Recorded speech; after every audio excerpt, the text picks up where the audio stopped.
ষষ্ঠ থেকে দশম শ্রেণী পর্যন্ত অধ্যয়নরত শিক্ষার্থী বন্ধুরা, ব্ল্যাকবোর্ড 20 ইউটিউব চ্যানেলে তোমাদেরকে স্বাগতম। আজকে আমি তোমাদেরকে দেখাবো ট্রান্সফরমেশন অফ সেন্টেন্স, যেটিকে তোমরা চেঞ্জিং সেন্টেন্স বলে থাকো, সমস্যা নেই।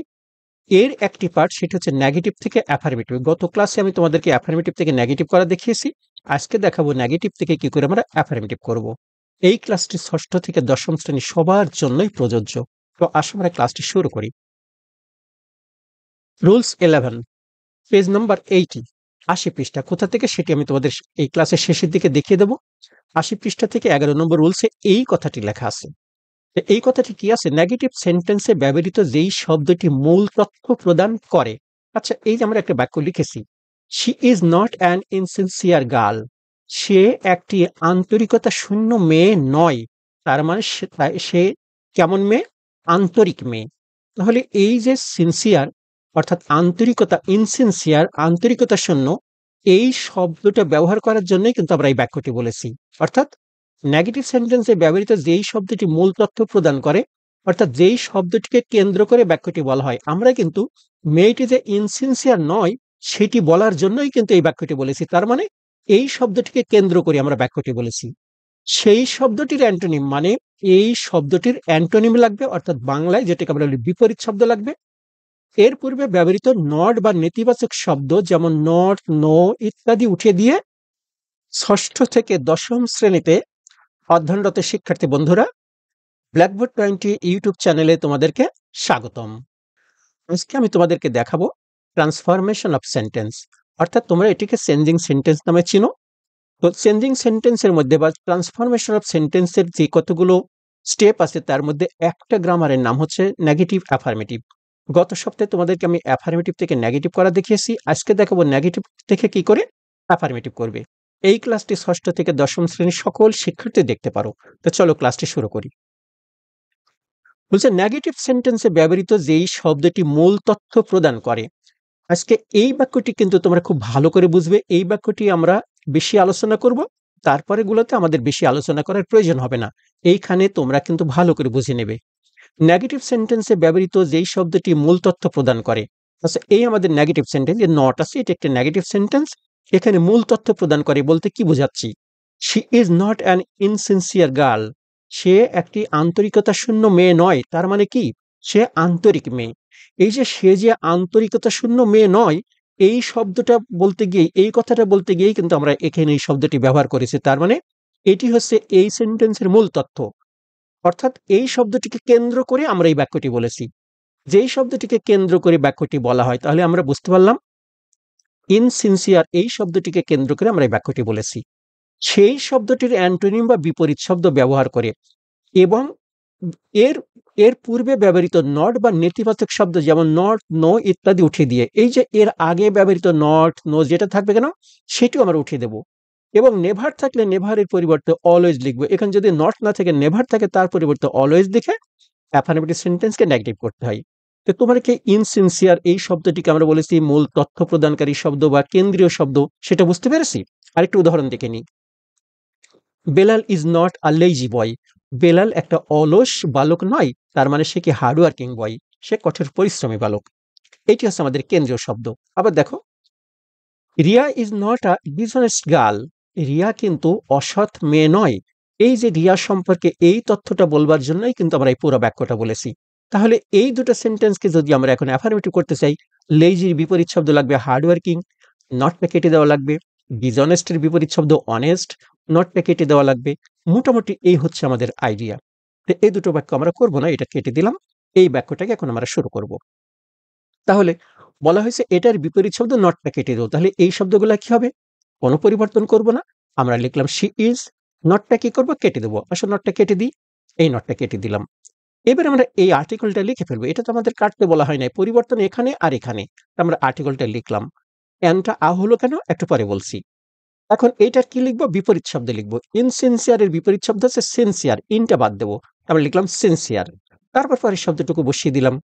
এখন এখানে আর্টিকেল অ্যানটা কেন আ হয়েছে? দেখো এইখানে একটা ভাওয়েল সাউন্ড ছিল, আই, এটা হচ্ছে ভাওয়েল সাউন্ড, আর এসটা হচ্ছে কনসোনেন্ট সাউন্ড। তো কনসোনেন্ট সাউন্ডের আগে আমরা আ বলি, আর ভাওয়েল সাউন্ডের আগে আমরা অ্যান বলি।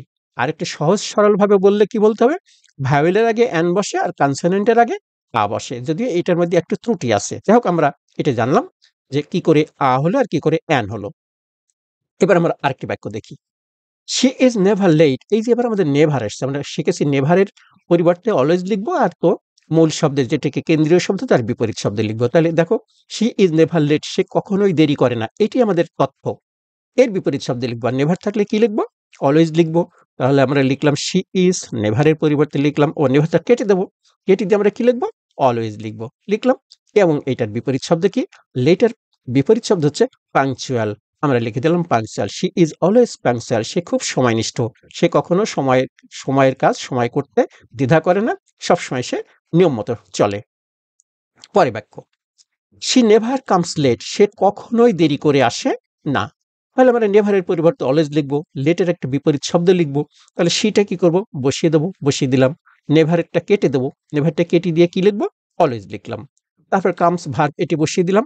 এখন আমরা এই লেটের কি করব, এইখানে আমরা শিখেছি লেট থাকলে পাংচুয়াল, কিন্তু এবার আমরা তা করব না। এই নোটটি আমাদের পড়তে হবে। লেট যখন বাক্যে অ্যাডভার্ব হিসেবে ব্যবহৃত হয়, তার মানে এই যে আমি তীর চিহ্ন দিয়ে দেখিয়ে দিয়েছি তোমাদেরকে, এইটা আমাদের অ্যাডভার্ব, তখন লেটের পরিবর্তে অন টাইম লিখতে হয়। এখানে কিন্তু লেটের পরিবর্তে পাংচুয়াল লিখেছি, এবার আমাদের লেটের পরিবর্তে লিখতে হবে অন টাইম। এখানে কামস ভার্বের পর এই আমাদের কামস ভার্ব, তারপরে লেট শব্দটি অ্যাডভার্ব, তাহলে এখানে এটি অ্যাডভার্ব। কেমন করে তাও বলছি আমি। এর পরিবর্তে ব্যবহৃত অন টাইম, এই যে আমরা এখানে অন টাইম লিখবো, আগে বলেছি লেট যখন অ্যাডভার্ব হিসেবে ব্যবহৃত হবে তার পরিবর্তে অন টাইম লিখবো। তো বলছে এর পরিবর্তে ব্যবহৃত অন টাইমও অ্যাডভার্ব, অর্থাৎ এইখানে যে আমরা এখন অন টাইমে যে লিখলাম এটিও অ্যাডভার্ব, অর্থাৎ অ্যাডভার্বের জায়গায় অ্যাডভার্ব লিখেছি। প্রশ্ন হচ্ছে এই লেট কেন এখানে, তাহলে এখানে লেট কি ছিল, এখানে লেট কি অ্যাডভার্ব ছিল না, লেট অ্যাডভার্ব থাকলে কিন্তু আমি অন টাইম লিখতাম এখানে না, এটা হচ্ছে অ্যাডজেক্টিভ। খেয়াল করো, বি ভার্বের পরে সরাসরি অ্যাডভার্ব লেখা যায় না। বি ভার্ব যেমন এই বাক্যের একমাত্র ভার্ব হচ্ছে ইজ, এটি কিন্তু এখানে মেন ভার্ব। বি ভার্ব যখন মেন ভার্ব হয় তখন তারপরে সরাসরি শুধু অ্যাডভার্ব লেখা যায় না। যেমন এখানে কিন্তু একটা অ্যাডভার্ব আছে নেভার, কিন্তু আমরা যদি এই শব্দটি না থাকতো কিন্তু আমরা নেভার লিখতে পারতাম না। তো এই যে নেভার, এই অ্যাডভার্ব কি করছে, এই অ্যাডজেক্টিভকে কোয়ালিফাই করেছে, অর্থাৎ বি ভার্বের পরে অ্যাডজেক্টিভ লিখতে পারবো, একটি শব্দ হলে সেটা অ্যাডজেক্টিভ হবে, কিন্তু কিছুতে আমরা সেখানে একটি শব্দ হিসেবে নেভার লিখতে অর্থাৎ অ্যাডভার্ব লিখতে পারবো না। তাই আমরা এটিকে অ্যাডজেক্টিভের লেটের বিপরীত শব্দ পাংচুয়াল। কিন্তু এখানে দেখো এই লেট ভার্বটি বি ভার্বের পর নয়, একটি অ্যাকশন কামস ভার্বের পরে বসেছে, এটি হচ্ছে অ্যাডভার্ব। লেটের অ্যাডভার্ব অপোজিট অর্থাৎ বিপরীত অ্যাডভার্ব হচ্ছে অন টাইম। আশা করি ধরতে পেরেছো। তো এই লেসনটি কিন্তু আমাদের আজকের লেসনের জন্য গুরুত্বপূর্ণ। প্রয়োজনে আরেকবার শুনে নেবা। এবার চলো আমরা পরের পৃষ্ঠায় যাই। পৃষ্ঠা ৮১ এবার। Rules number 12, this is not a difficult work at all. এইটা আদৌ, অ্যাট অল মানে আদৌ, আদৌ কঠিন কাজ নয়। তাহলে এটা কি কাজ, সহজ কাজ। বলছে নেগেটিভ সেন্টেন্সে অ্যাট অল এর ব্যবহার থাকলে হচ্ছে, অ্যাফার্মেটিভ সেন্টেন্সে অ্যাডজেক্টিভের আগে অ্যাট অল এর পরিবর্তে ভেরি লিখতে হয়। তাহলে এখন এখন আমরা করবো এটাকে নেগেটিভ থেকে অ্যাফার্মেটিভ। নেগেটিভে যদি অ্যাট অল থাকে তখন বলছে অ্যাফার্মেটিভ সেন্টেন্সে অ্যাডজেক্টিভের আগে অ্যাট অল এর পরিবর্তে ভেরি লিখতে হয়। তাহলে এখানে অ্যাডজেক্টিভ কোনটা, এই যে ডিফিকাল্ট, এর আগে কি লিখতে হবে, ভেরি লিখতে হবে। কিসের পরিবর্তে, এই অ্যাট অল এর পরিবর্তে। তাহলে পরিবর্তন এখানে আর এখানে, আর নট তো আমাদের থাকবে না, সবসময় আমরা বাদ দেবো, যেহেতু আমরা নেগেটিভ থেকে অ্যাফার্মেটিভ করছি। আমরা শুরু করি, দিস ইজ লিখবো, লিখলাম দিস ইজ। নটটা কি করব, কেটে দেবো, কেটে দিলাম। আমরা আর্টিকেলটা বসিয়ে দেবো, বসিয়ে দিলাম আর্টিকেল। এইটার এখন বিপরীত শব্দ কি, ডিফিকাল্ট কঠিন, বিপরীত শব্দ আছে সহজ। সহজের ইংরেজি হচ্ছে, ও সরি, ওই যে অ্যাডজেক্টিভ লেখার আগে আমরা এখানে বলেছি, এখন ভুলে গিয়েছি। আচ্ছা, বলছে যে অ্যাট অল ব্যবহার থাকলে অ্যাফার্মেটিভ সেন্টেন্সে অ্যাডজেক্টিভের আগে, এই আমাদের অ্যাডজেক্টিভ, তার আগে অ্যাট অল এর পরিবর্তে ভেরি লিখতে হবে। অর্থাৎ এই অ্যাট অল এর কাজটা এই অ্যাডজেক্টিভের আগে আমরা ভেরি হিসেবে করে দিলাম। এখন আমরা এইটার বিপরীত শব্দ লিখব। যে ডিফিকাল্ট কঠিন, তার বিপরীত শব্দ হচ্ছে সহজ, সিম্পল, আমরা লিখে দিলাম। তারপর ওয়ার্ক বসিয়ে দিলাম, বসিয়ে দিয়ে এটার কাজ তো আমরা করে ফেলেছি, আর আমাদের নাই। আশা করি আমরা ধরতে পারলাম। এবার আমরা যাব হচ্ছে রুলস নাম্বার 13, 13 নাম্বার, এটা ৮১ পৃষ্ঠায়। যদি নেগেটিভ সেন্টেন্সের মাঝে নান বাটের ব্যবহার থাকে, নান বাটের ব্যবহার আছে, আচ্ছা, এবং তা যদি ব্যক্তিস্বর আল্লাহ ভগবানকে বুঝাতে ব্যবহৃত হয়, এখানে কাকে বুঝিয়েছে, মামুন, ব্যক্তিকে বুঝিয়েছে, তাহলে মিলছে, নিয়মের সাথে যাচ্ছে। তবে এর পরিবর্তে অনলি অ্যালোন লিখতে হয়। তাহলে এই নান বাটের পরিবর্তে আমরা অনলি কিংবা অ্যালোন লিখব। বাক্যের বাকি অংশ অপরিবর্তিত থাকে, বাকি অংশের কোনো পরিবর্তন করব না, একেবারে সহজ। নান বাট আমরা কি লিখব, কেটে দেব, যেহেতু এটার পরিবর্তে লিখব তাহলে লিখব কি অনলি, তাহলে আমরা নান বাটের পরিবর্তে অনলি লিখলাম। তারপর বাকি অংশ কোনো পরিবর্তন করব না, একেবারে কপি করে বসিয়ে দিয়েছি। আশা করি বুঝতে কোনো সমস্যা হয় নাই। তারপর বলছে none but the God can save us from this danger. কেউ না, ঈশ্বর ছাড়া, আল্লাহ ছাড়া আমাদের কেউ এই বিপদ থেকে বাঁচাতে পারে না। তো এবার আমরা অনলি ব্যবহার না করে একটা অ্যালোনের ব্যবহার করব। তো খেয়াল করো, আমি লিখছি, প্রথমেই লিখলাম হচ্ছে নাম্বারটা কেটে দেবো তো বটেই, আমরা যেহেতু এটার পরিবর্তে লিখবো, আমরা এখানে লিখলাম দেখো দ্য গড। এখানে কিন্তু নানবাটের পরিবর্তে অনলি অনলি লিখেছিলাম, এবার কিন্তু আমরা অনলি লিখে নাই, আমরা লিখলাম সাবজেক্টটাকে আগে লিখলাম। কেন লিখলাম বলছি আমি। এইবার আমরা নান বাটির পরিবর্তে লিখব অ্যালোন। কেন অনলি লিখলাম না অ্যালোন লিখলাম তাও বলবো, সমস্যা নেই। তাহলে দ্য গড অ্যালোন, তারপর বাকি অংশের আর কোনো পরিবর্তন করব না। খেয়াল করো, এই যে can save us from this danger, আমরা লিখে দিলাম can save us from this danger. প্রশ্ন হচ্ছে এখানে নান বাটের পরিবর্তে আমরা অনলি অনলি লিখলাম, আর এখানে নান বাটের পরে কেন অ্যালোন লিখলাম। ইচ্ছা করলে আমরা এখানে অনলিও লিখতে পারতাম। যেমন আমি আরেকটু উত্তর লিখে নিই, তারপর ব্যাখ্যা দিচ্ছি। খেয়াল করো, only the god can save us from this danger, আমি কিন্তু এখানে অনলি দিয়ে বাক্য লিখেছি, অর্থাৎ এটা এবং এটা দুটি কিন্তু 100% সঠিক বাক্য। তাহলে এখানে অনলি আর এখানে অ্যালন কেন? দেখো, অনলি মামুন, অনলি মামুন, এখানে অনলি হচ্ছে অ্যাডজেক্টিভ। এটা অনলি হিসেবে যখন আমি লিখেছি তখন এটা অ্যাডজেক্টিভ হয়েছে। অ্যাডজেক্টিভের কাজ হচ্ছে তার নাউন প্রোনাউনের আগে বসে নাউন প্রোনাউনের গুণ প্রকাশ করা। তাহলে এটা অ্যাডজেক্টিভ হিসেবে বসেছে অনলি। কিন্তু এখানে দেখো অ্যালন, এই অ্যালন কিন্তু নাউনের আগে বসেনি, বসেছে কোথায়? ভার্বের আগে বসেছে। অর্থাৎ এই অ্যালনের সম্পর্ক হচ্ছে ভার্বের সাথে। The God alone can save us from this danger, Allah একাই আমাদেরকে বিপদ থেকে রক্ষা করতে পারে। এই যে অ্যালোন আমরা লিখেছি, এটা অ্যাডভার্ব হিসেবে লিখেছি। মাথায় রাখবা, অনলি কেবলমাত্র সংখ্যা প্রকাশ করে, কিন্তু অ্যালোন বোঝায় অন্যের, অন্য ব্যতিরিক্ত, অন্য ছাড়া। ঠিক আছে, তো এটাকে আমরা অ্যাডভার্ব হিসাবে লিখি। এবার দেখো, এই বাক্যটি ইচ্ছা করলে আমরা অনলি দিয়ে বাক্য লিখতে পারতাম, only the god can save us from the danger. এইবার কিন্তু অনলি আবার কি হয়েছে? অ্যাডজেক্টিভ হয়ে গেছে। তাহলে এই হচ্ছে অনলি অ্যালোনের মধ্যে পার্থক্য। অনলি হচ্ছে অ্যাডজেক্টিভ হিসেবে বসেছে এখানে, আর অ্যালোন হচ্ছে অ্যাডভার্ব হিসেবে বসেছে। অ্যালোন অ্যাডজেক্টিভ হিসেবেও বসতে পারে, সেসব আলোচনা থাক, লম্বা আলোচনা হয়ে যাবে। এবার আমরা যাব হচ্ছে পরেরটি, 14 নম্বর পৃষ্ঠা নম্বর 81, বাকিগুলো সব 81 পৃষ্ঠা থেকে আসবে।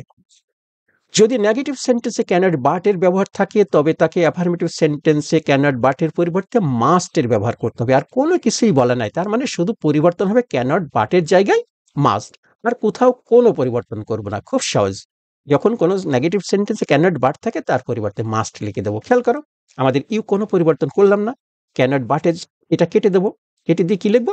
মাস্ট লিখবো। একটু কোনো পরিবর্তন করব না, বসে দিলাম লিসেন টু ইউর টিচার। তাহলে you must listen to teacher, অবশ্যই তুমি তোমার শিক্ষকের কথা শুনবে, যদি এখন আমরা শুনিনি, কম শুনি। আচ্ছা, তারপর এটা যাবো 15 যাবো, রুলস নাম্বার 15, পেজ নাম্বার 81। যদি নেগেটিভ সেন্টেন্সটিতে সো ডট ডট দ্যাট এর ব্যবহার থাকে, এই আমাদের সো, এটি আমাদের ডট ডট, এই হচ্ছে দ্যাট। ডট ডট কেন বলছি? এই ডট ডটের ওখানে একটা শব্দ থাকবে, সেটি সাধারণত অ্যাডজেক্টিভ কিংবা অ্যাডভার্ব হবে। তাহলে যদি নেগেটিভ সেন্টেন্সটিতে সো ডট ডট দ্যাট এর ব্যবহার থাকে তবে তাকে অ্যাফার্মেটিভ সেন্টেন্সে পরিবর্তন করতে হলে সো এর পরিবর্তে TW2, এই সো এর পরিবর্তে TW2 লিখতে হবে। আমরা একটু শুরু করে দিই, এই পর্যন্ত নিয়মটা জেনেছি, আমরা শুরু করে দিই। এটা কোনো পরিবর্তন করতে বলে নাই, লিখলাম সো, আমরা কি করব? কেটে দেবো, তার পরিবর্তে কি লিখবো? TW2 লিখবো। এই পর্যন্ত আমাদের কাজ শেষ। এবং দ্যাট থেকে নট পর্যন্ত বাদ দিয়ে, এই দ্যাট থেকে এই নট পর্যন্ত সবটুকু আমরা বাদ দিয়ে দেবো, এই সবটুকু আমরা বাদ দিয়ে দেবো। আমরা বাদ দিয়ে, ও সরি, তার আগে যে এই অ্যাডজেক্টিভটা আমাদের লিখতে হবে, এটা তো আমাদের পরিবর্তন করতে বলে নাই, আমার ডট ডটের শব্দ। এবার আমরা এইটাই যে বাদ দিয়ে দিলাম, দ্যাট থেকে নট পর্যন্ত বাদ দিয়ে কি বলছে? বাদ দিয়ে এর পরিবর্তে টু লিখে বাক্যের বাকি অংশে হুবহু লিখতে হবে। তাহলে এইটুকু বাদ দিয়ে লিখলাম টু, আর এইটুকু হুবহু কপি করে দেবো, ক্যারি দ্য লোড। আশা করি বুঝতে পারছি। আচ্ছা, পরেরটা হচ্ছে রুলস নাম্বার 16। যদি নেগেটিভ সেন্টেন্সটিতে দেয়ার ইজ নো বা দেয়ার ইজ নো ওয়ান বা নানের ব্যবহার থাকে, এই যে দেয়ার ইজ নো আছে আমাদের এই পর্যন্ত ব্যবহার থাকে, পর্যন্ত মিলেছে, তবে তাকে অ্যাফার্মেটিভ সেন্টেন্সে পরিবর্তন করতে হলে দেয়ার ইজ নো বা দেয়ার ইজ নো ওয়ান বা নানের স্থলে এভরি লিখে there is no, there is none এর পরের শব্দটি লিখতে হবে। তাহলে বললো কি, যদি সেন্টেন্সের মধ্যে there is no, there is none, no one ইত্যাদি থাকে, তার স্থলে লিখতে হবে কি এভরি। তারপরে ঠিক তার পরের শব্দটি লিখে দিতে হবে।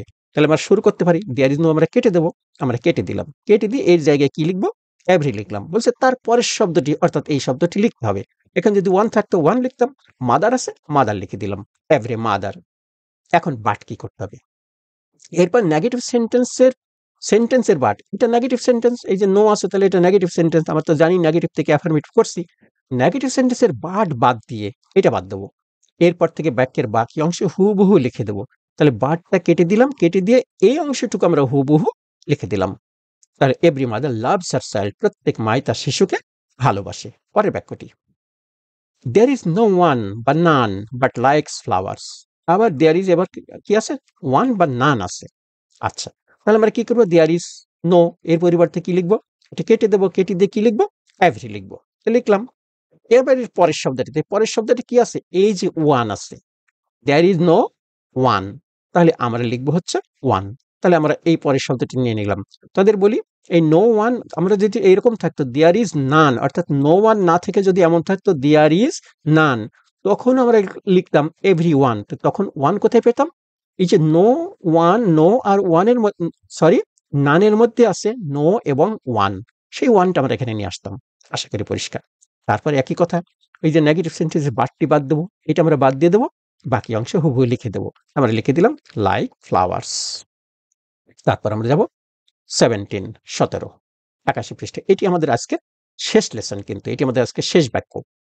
যদি নেগেটিভ সেন্টেন্সটিতে নো সোনার হ্যাড এর ব্যবহার থাকে, এই আমাদের নো সোনার হ্যাড এটুকু আমাদের ব্যবহার আছে, তবে তাকে অ্যাফার্মেটিভ সেন্টেন্সে পরিবর্তন করতে হলে নো সোনার হ্যাড এর স্থলে অ্যাজ সুন অ্যাজ লিখবো। আচ্ছা, অ্যাজ সুন অ্যাজ আমরা এটা কেটে দিয়ে অ্যাজ সুন অ্যাজ লিখে দিলাম, এবং তারপর সাবজেক্ট লিখে, সাবজেক্ট কোনটা, এই আমাদের আই, আমরা আইটা সাবজেক্টটাও লিখলাম। সাবজেক্ট লিখে মূল ভার্বের পাস্ট ফর্ম, এই ভার্বটার আমরা কি লিখবো, পাস্ট রূপ লিখবো। এই যে আমরা এন্টার্ড পাস্ট রূপ লিখে দিলাম। দুটি রূপ একরকম হলে কি করে, একটু পরে বলছি। এইটা পাস্ট পার্টিসিপল আছে, এটা পাস্ট টেন্স, আমরা পাস্ট টেন্স লিখলাম এন্টার্ড। পাস্ট ফর্ম ও প্রথম বাক্যের বাকি অংশ লিখতে হবে। প্রথম বাক্যের বাকি অংশ কি, এই যে দেন, এটা হচ্ছে কনজাংশন, এর এর এপারে যেটুকু থাকবে সেটুকু সবটুকু হচ্ছে প্রথম বাক্য। আমরা যে ভাবটা লিখেছি এর প্রথম অংশ কি বাকি আছে, দারুম, আমরা দারুম বসিয়ে দিলাম। এবার বলছে এরপর দেন তুলে দিতে হবে, এই দেনটা আমরা কেটে দেবো, এটা তুলে দিতে হবে, তাহলে কেটে দিলাম আমরা, কমা বসিয়ে বাকি অংশ হুবহু লিখব, দেন তুলে দিয়ে কমা বসিয়ে, অর্থাৎ এই দেনটা তুলে দিয়ে এর স্থলে কমা, এই যে আমরা কমা দিলাম। এবারে অংশটা বাকি অংশে হুবহু লিখে দেবো, লিখলে দে স্টুড আপ। আরেকটা বাক্য আমরা দেখি, no sooner had I seen the bird then it flew away. বলছে পাখিটিকে দেখতে না দেখতে এটা উড়ে গেল। তো নো সোনার হ্যাড আমরা কেটে দেবো, মনে আছে তো, কেটে দেবো, কেটে দেওয়ার পরে কি লিখবো, অ্যাজ সুন অ্যাজ লিখলাম। তারপর সাবজেক্টটা লিখে দেবো, এ আমাদের সাবজেক্ট, সেটিও লিখে দিলাম। তারপর বলেছিলাম এই ভার্বটার পাস্ট ফর্ম লিখবো। তো এইবার দেখো সি ভার্বের পাস্ট টেন্স আমি লিখলাম স, এখানে কিন্তু একরকম হয় নাই। এখানে একরকম হলে কেন, কারণ এন্টার ভার্বের পাস্ট এবং পাস্ট পার্টিসিপল একই রকম, এই জন্য এখানে একরকম হয়েছে। কিন্তু সি ভার্বের তিনটা রূপ কিন্তু তিন রকম, সি স সিন, এটা পাস্ট পার্টিসিপল, এটা পাস্ট, এই জন্য এবার দুই রকম দেখাচ্ছে। তারপর বাকি অংশে কি আছে, দ্য বার্ড লিখে দিলাম। এই কমা তুলে আমরা কি লিখবো, একটি কমা, ও কেটে দেবো, কেটে দিয়ে আমরা একটা কমা লিখবো, কেটে দেওয়ার কথাটা মনে থাকছে না, তুলে দিয়ে বলেছে তো ওটাই কেটে দেওয়া। তারপর ইট ফ্লো আওয়ে, এটা পড়ে গেল। তো বন্ধুরা, এই ছিল আমাদের আজকের ক্লাস। এই ক্লাসটি আমি আজকে তোমাদেরকে দেখিয়েছি, যদিও তোমরা ষষ্ঠ থেকে দশম শ্রেণীর শিক্ষার্থী বন্ধুরা এই ক্লাসটি দেখেছো, কিন্তু আমি ক্লাসটি করেছি একেবারে 6-7 এর বই থেকে।